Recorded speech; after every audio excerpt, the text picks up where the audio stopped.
Shalom saudara yang dikasihi Tuhan Yesus Kristus. Selamat pagi, selamat bersuka cita dan selamat menikmati berkat Tuhan di pagi hari ini. Sebelum kita mendengarkan firman Tuhan, marilah kita bersatu di dalam doa. Kasih karunia dan damai sejahtera dari Allah Bapa dan dari anaknya Tuhan Yesus Kristus kiranya menyertai saudara sekalian. Amin. Firman Tuhan yang menyapa kita pada pagi hari ini tertulis di dalam Injil Lukas pasal 1 ayat 68, demikianlah bunyinya. Terpujilah Tuhan Allah Israel, sebab ia melawat umatnya dan membawa kelepasan baginya. Saudara-saudari, nats hari ini merupakan sebuah pujian dari Zakaria yang menyatakan keindahan yang akan terjadi dalam hidup tatkala Tuhan Yesus Kristus lahir ke dunia. Allah menyatakan hal itu dalam nubuat tentang karya keselamatan atas manusia. Nubuat itu menyatakan kelepasan bagi umatnya.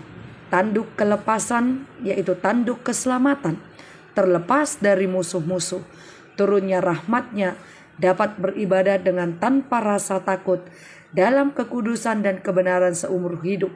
Pengertian akan keselamatan, pengampunan dosa, serta rahmat dan belas kasihan Allah. Semua itu akan terjadi tatkala Allah sedang melawat umatnya lewat kelahiran Yesus Kristus ke tengah dunia ini. Dari perikop ini kita dapat melihat dua hal, yakni yang pertama, Allah lah yang melawat dunia ini. Kalau kita lihat Bapak Ibu Saudara-saudari, kata melawat diambil dari bahasa Yunani adalah episkeptomai, yang berarti lebih dari sekedar Allah mendatangi atau melihat umat manusia, tetapi untuk memastikan apakah manusia dalam keadaan yang baik atau bermasalah. Kemudian kata ini juga bernuansa bila manusia sedang bermasalah, maka Allah dengan kata tersebut ingin mengetahui apa yang terbaik yang ia harus lakukan bagi kebaikan manusia. Dalam hal ini kata tersebut sesungguhnya mengarahkan pada maksud yaitu soteriologis, atau dengan kata lain Allah sedang melawat yaitu mengunjungi kita untuk memberikan keselamatan atau memberikan pertolongan kepada umatnya. Proses pelawatan ini sudah terjadi sejak manusia berada di Taman Eden. Ketika Allah mendatangi Adam dengan pertanyaan, "Di manakah engkau?" Namun proses pelawatan ini berlangsung terus dan menyeberangi lintasan abad. Allah memakai cara itu juga ketika mendatangi Israel yang terjajah di Mesir, yaitu di zaman Eksodus. Dan yang kedua yang dapat kita lihat di sini adalah Allah membawa kelepasan. Kata membawa kelepasan dapat diterjemahkan menjadi sebuah kata kerja yang diikuti oleh objek, yaitu melepaskan mereka atau membebaskan mereka. Kebebasan yang dimaksud tersebut adalah kebebasan dari penjajahan, yaitu pada waktu oleh bangsa-bangsa Israel, bangsa Yahudi di dalam penjajahan Romawi. Tetapi mungkin pula ini meliputi kebebasan dari perbuatan-perbuatan yang jahat serta akibat-akibatnya.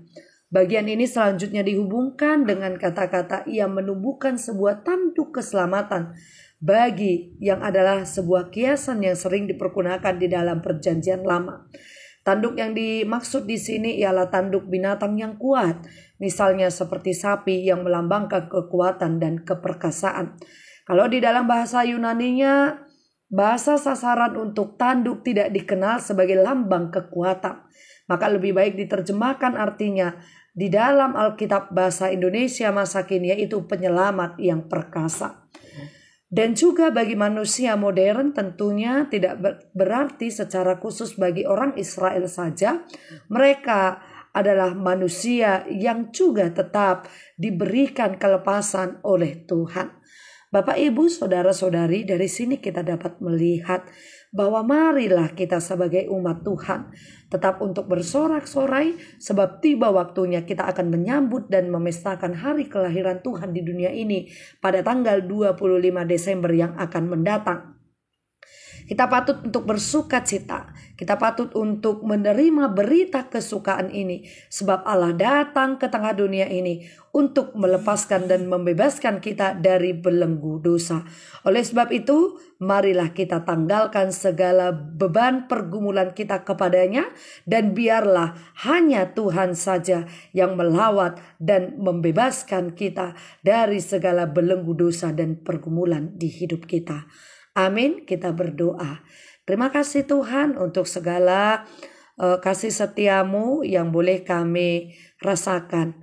Engkau tetap setia kepada kami, rahmat-Mu tidak pernah berkesudahan di dalam hidup kami. Kiranya Engkaulah yang senantiasa membimbing dan menuntun hidup kami, agar kami dapat untuk melakukan firman-Mu di dalam hidup kami sehari-hari.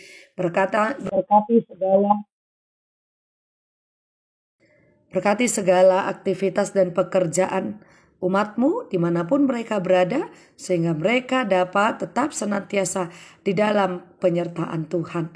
Ampuni kami akan segala dosa dan pelanggaran kami, hanya di dalam nama Tuhan kami Yesus Kristus kami berdoa dan bersyukur kepadamu. Amin.